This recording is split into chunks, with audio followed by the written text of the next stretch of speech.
Iran says it is ready for fair and equitable talks with the United States as regional tensions continue to rise. President Trump refuses to rule out military action, while Tehran says negotiations cannot occur under threats.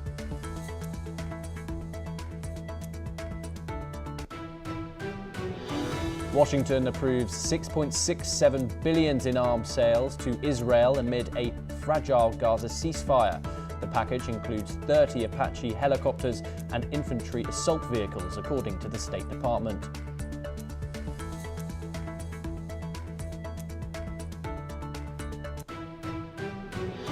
More than 200 people are killed in a collapse at the Rabaya coltan mine in eastern DRC.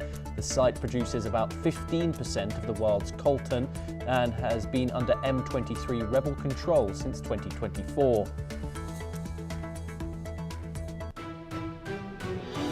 The United Nations warns it could run out of money by July as member states fail to pay their fees. The warning comes after the US withholds funding and other countries fall into arrears.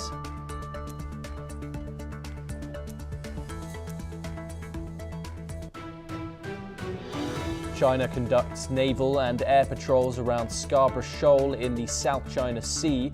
The feature is claimed by Beijing but lies within the Philippines' exclusive economic zone.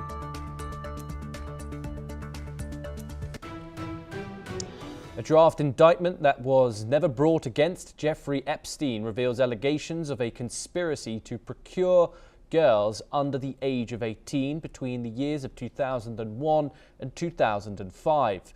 The indictment claimed Epstein and 3 unnamed co-conspirators brought girls to his Palm Beach home, where they were paid to engage in inappropriate activities. The document also alleges threats were made to the girls if they reported the abuse.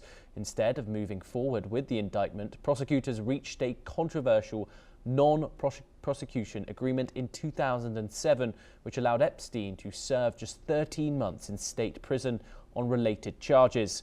The Justice Department later criticized the deal but did not find misconduct. Meanwhile, video footage released as part of the latest disclosure shows Ghislaine Maxwell answering questions about her former partner, Epstein.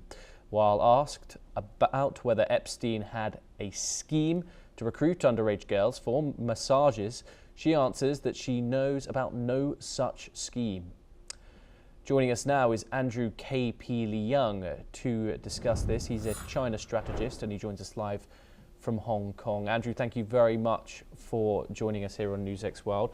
Of course, this ongoing saga continues with now the latest but final batch in the Justice Department's efforts of releasing the so-called Epstein files under the Epstein Transparency Act, which was passed last year. How would you assess the Department of Justice's handling in these documents, and what are your thoughts on what's coming out of them? Well, let's face it, there are a number of important questions or important facts for people to grasp, especially those outside the United States, as to what this is all about. The so-called Epstein or Epstein files, in fact, surround this very important, powerful figure. And then he was caught presiding over an almost young girls' prostitution empire that count his clients amongst the most the richest and the most powerful people across the aisle in the United States and even beyond, including some even in Britain.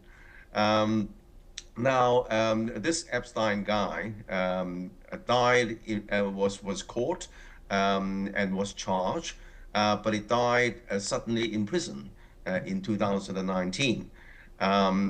Over half of the, something like half of the population in the United States believe that he didn't die just by committing suicide, suggesting there are a lot of things under the carpet.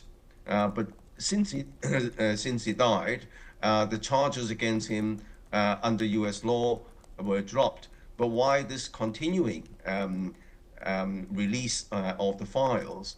This is because there is a conspiracy charge, which would, of course, touch upon his vast estate, because the Epstein guy was quite rich, and then the estate could be seized to compensate victims. The second thing is that, well, apart from the estate, why there are such a movement towards this release? Because it touched upon the richest and the powerful.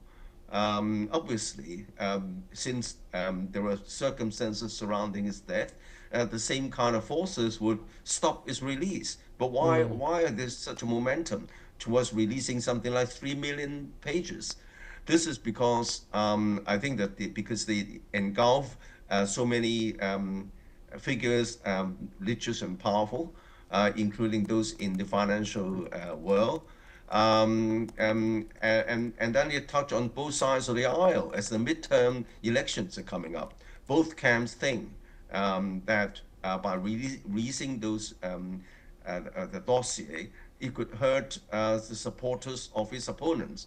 But then, as I said, I mean, the case is so widespread, and it touches on both sides of the camp. But both sides of the camp, either side, would try to release these pages so as to damage the reputation of the other side. And of course, President Trump has redacted certain pages which could implicate himself. So I think that this is what this saga is all about. Okay, Andrew, do stay with us as we move on to our next story. Of course, we are expecting further updates coming out of those Epstein files as experts and analysts continue to dig